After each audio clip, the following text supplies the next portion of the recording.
序章、怠惰という名の幻想。あなたは今、自分自身を責めていないだろうか。休日は一日中ベッドでスマホを見続け、気づけば夕方になっている。やるべきタスクは山積み。部屋は荒れ放題。友人からの連絡を返す気力すらない。頭の中で響くのは、お前はなんて怠け者なんだという罵倒の声だ。もし私が、あなたは怠けているわけではないと断言したらどう思うだろうか。あなたのその動けない体は、性格の問題でも、甘えでもない脳が発している。命を守るための緊急停止信号だとしたら、ようこそ、グレー心理学へ。今回は、現代社会が隠蔽しようとする病理、燃え尽き症候群と、単なる怠惰を見分けるための、決定的な6つの兆候について解説する。これを最後まで見れば、あなたは自分自身を縛り付けていた努力狂の呪縛から解放され、脳の機能を正常に戻すための鍵を手に入れることになるだろう。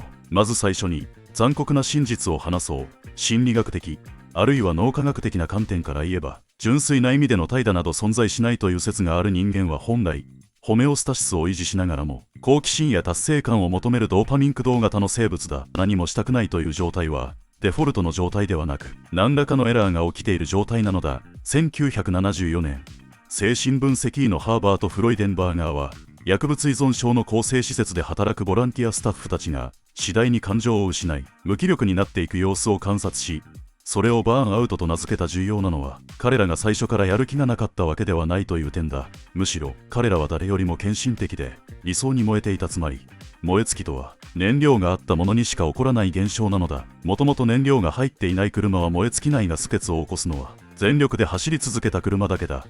では、あなたの脳内で何が起きているのか。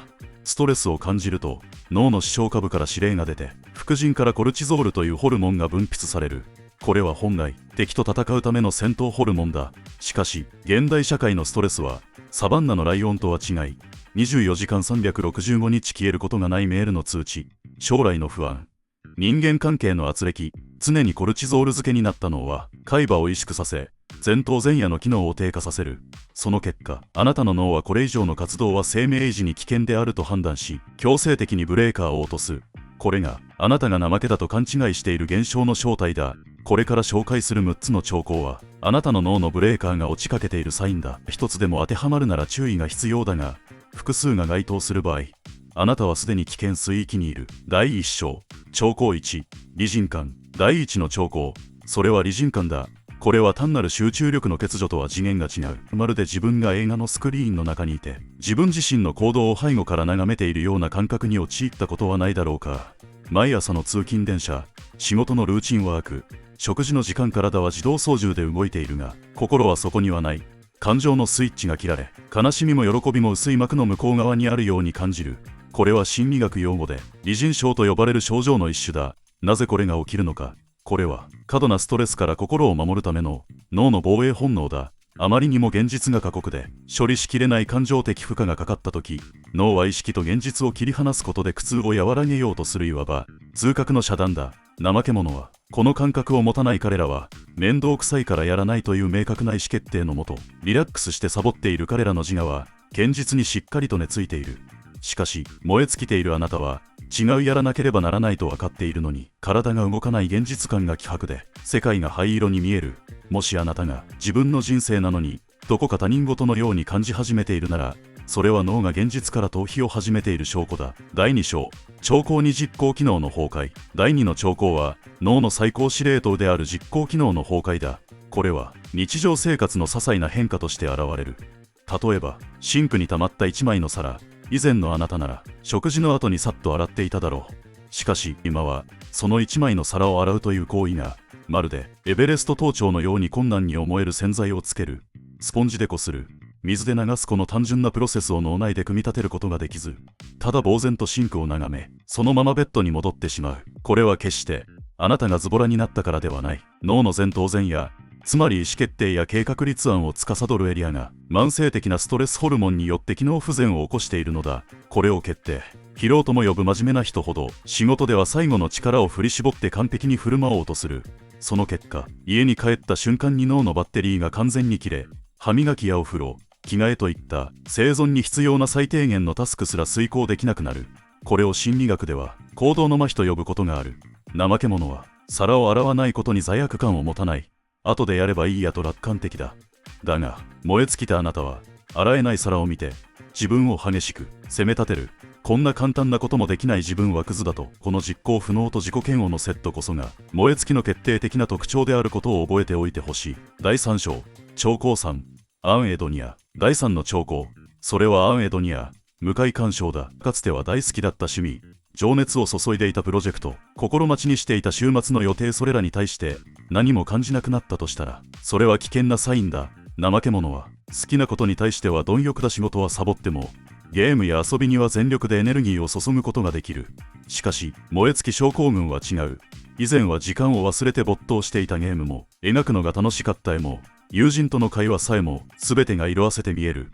それどころか、かつての趣味をやろうとすること自体が苦痛で億劫に感じるようになる。なぜか、これは脳内の報酬系回路、特にドーパミン受容体の感度が低下しているためだ。長期間のストレスにさらされ続けると、脳は過剰な刺激から身を守るために快楽を感じるセンサーを鈍らせる。その結果、何をやっても楽しい、嬉しいという感情が得られなくなる。さらに恐ろしいのは、かつての情熱が憎しみに変わるケースだ。例えば、大好きで始めた仕事や創作活動が過剰なプレッシャーや長時間労働の原因となり、あなたを追い詰めた場合、脳はその対象を喜びの源泉ではなく、苦痛の発生源として再学習してしまう。あんなに好きだったのに、今は見るのも嫌だ。この感覚は、あなたの心が変わりやすいからではない。脳があなたを守るために、その対象を敵と認定した結果なのだ。第4章、長江4情動制御不全。第4の長江は、人格が変わったかのような情動制御不全だ。普段は温厚なあなたが、最近やけにイライラしていないだろうか。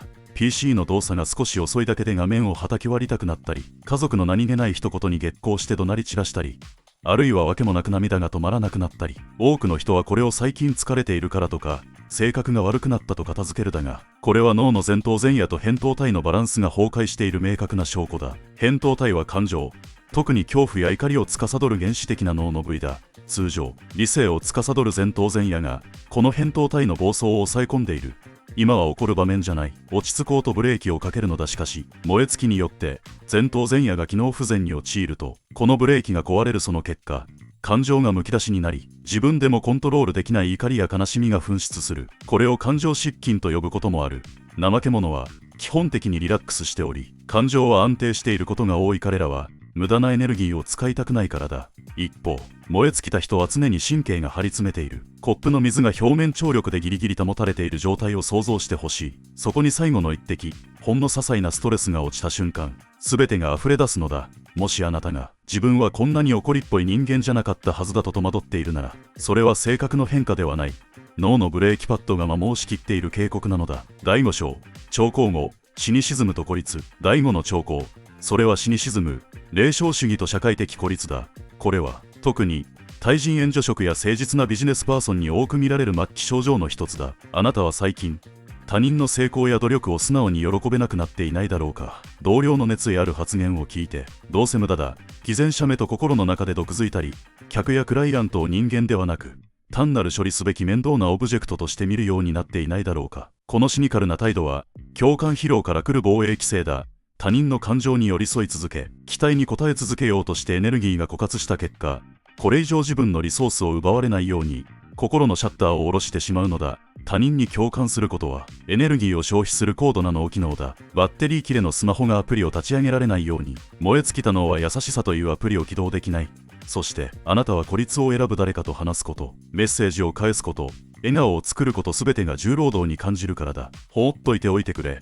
そう願う一方で、深い孤独感に苛まれる怠け者は一人の時間を楽しむことができるが、燃え尽きた人は孤独を恐れながらも、人と関わるエネルギーがないというジレンマの中で引き裂かれている世界に対して冷淡になり、自分を殻に閉じ込める行為。これは性格が悪くなったのではなく、心が骨折して動けなくなっている状態なのだ。第6章、長江6身体化障害。最後の第6の長江、それは身体化障害だ。ここまで精神的な話をしてきたが、燃え尽きは最終的に物理的な症状として体に現れる。これは心と体がつながっているという詩的な表現ではない。医学的な事実だ。慢性的な頭痛、治らない胃痛、めまい、動悸、そして不眠。病院で検査をしても異常なしと言われるが、本人は確かに苦しい。これは自律神経の失調だ。常に交感神経が踏み込まれた状態が続き、副交感神経への切り替えができなくなっている。特に睡眠の異常は顕著だ。体は鉛のように重いのに、夜になると脳が覚醒して眠れない。あるいは10時間以上寝ても疲れが全く取れない。これはコルチゾールの分泌リズムが狂っているためだ。怠け者の睡眠は快楽だ。彼らは気持ちよく寝てすっきり目覚めることができる。だが燃え尽きた人の睡眠は気絶に近い。そして目覚めは絶望とともにやってくる。もしあなたが原因不明の体調不良に長期間悩まされているなら、それは体が発する最終通告だ。これ以上動いたら死ぬぞと体は全力であなたを止めようとしているのだ。最終章、再生へのロードマップ、6つの兆候。あなたはいくつ当てはまっただろうか。もし多くが当てはまるなら、あなたは今人生の岐路に立っている。だが絶望する必要はない。燃え尽きは不可逆的な脳の損傷ではない。適切な手順を踏めば脳は可塑性を持っており、回復することができる。さて、診断は終わった。ここからは治療の時間だ。どうすればこの灰色の世界から色を取り戻せるのか。精神論や気合は捨ててくれ。必要なのは脳科学に基づいた修復プロトコルだ。ステップ1、徹底的な遮断。まず脳への入力を物理的に遮断する時間を作れ。これをデジタルデトックスと呼ぶと軽く聞こえるが、意味合いはもっと深刻だ。脳の前頭前野を休ませるには情報のインプットをゼロにする必要がある。スマホを置いてただ天井を見つめる時間、森の中を歩く時間、何もしないという行為こそが今のあなたにとって最も生産的な活動だ。これはサボりではない。脳のメンテナンスだ。ステップ2、小さな達成感のリハビリ。実行機能が壊れている今、大きな目標は毒になる。部屋を片付けるではなく、ゴミを一つゴミ箱に捨てる。仕事をするではなく、PC を開く。バカバカしいほど小さなタスクを設定し、それをクリアすることで壊れた報酬系回路を再配線するのだ。できたという感覚を脳に思い出させろ。微量のドーパミンを点滴のように少しずつ注入していくのだ。ステップ3、脳という勇気。燃え尽きる人の多くは他人の期待に応えすぎるギバーだが、今のあなたはエネルギーの破産状態にある。借金を返すためには支出を止めるしかない。頼まれごとを断ることはわがままではない。自己防衛だ。境界線を引き、これ以上は無理だと宣言することは、あなたが自分の人生の操縦席に戻るための第一歩だ。ステップ4、専門家の力を借りる。そして最も重要なこと、一人で戦おうとするな。燃え尽きはうつ病や適応障害と紙一重、あるいは合併している場合が多い。カウンセラーや心療内科医は心の修理工だ。プロの診断と必要であれば薬物療法を受けることは恥ずべきことではない。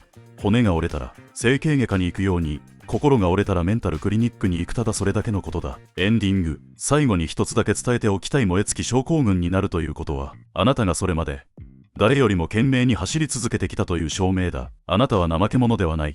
あなたは戦士だった。ただ鎧が重すぎただけだ。今動けない自分を責めるのはやめよう。それは長い航海を終えた船がドックに入って修理を待っている状態なのだ。休息は停止ではない。次の航海への準備だ。もしこの動画を見て自分のことだと涙が出そうになったなら、それはまだあなたの心が死んでいない証拠だ。感情は残っている。センサーは生きている。だから必ず戻れる。今はただ休め。世界は逃げない。あなたが回復するのを待ってくれている。今日のタスクは一つだけ、自分を許すこと。それだけで十分だ。ご視聴ありがとうございました。